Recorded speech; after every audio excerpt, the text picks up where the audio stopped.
Ya, pemirsa, program simpanan tabungan perumahan rakyat atau TAPERA ini memang masih menuai reaksi keras dari netizen dan juga di dunia maya, Nata. Sebetulnya memang bagus bahwa pada akhirnya masyarakat kita bisa diyakinkan untuk memiliki rumah, karena rumah itu kan sebetulnya harga diri ya gitu. Betul banget. Tapi memang masih membingungkan, hitung-hitungannya nih kayak gimana nih, terus kalau potongan 3% itu maksudnya kayak gimana nih, karena kan bukan hal yang jangka waktu pendek ya untuk kita mengumpulkan uang. Gitu. Kemudian netizen juga bahkan menunjukkan perhitungan TAPERA yang tidak masuk akal. Betul. Karena membutuhkan ratusan tahun untuk mendapatkan dapat digunakan untuk beli rumah ya.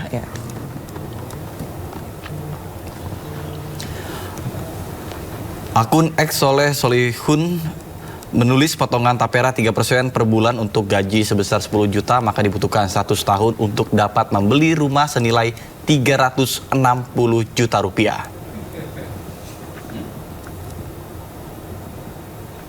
Sedangkan di Instagram, netizen mengunggah gambar seekor sapi kurus kering untuk menunjukkan kesusahan rakyat akibat kebijakan para pejabat.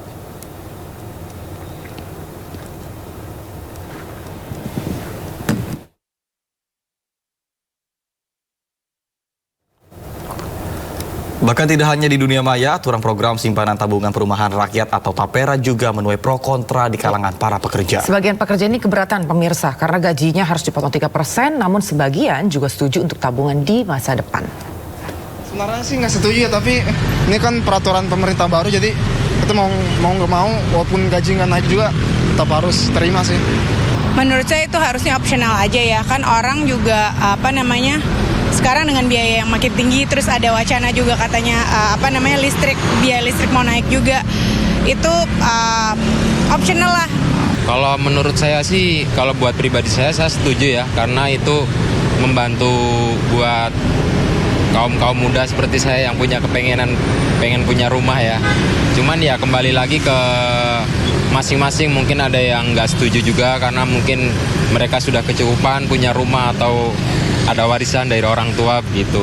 Mungkin 50-50 ya, 50-50 gitu ya. Mungkin di satu sisi bagus gitu, kayak jadi biar konsumerisme pekerja-pekerja sekarang tuh jadi kayak dipaksa buat nabung gitu. Tapi di satu sisi juga mungkin udah ada yang punya rumah dan punya kebutuhan yang lebih mendesak lain gitu, atau misalkan masih kontrak atau masih ngekos, jadi kan bisa untuk beli yang lain gitu.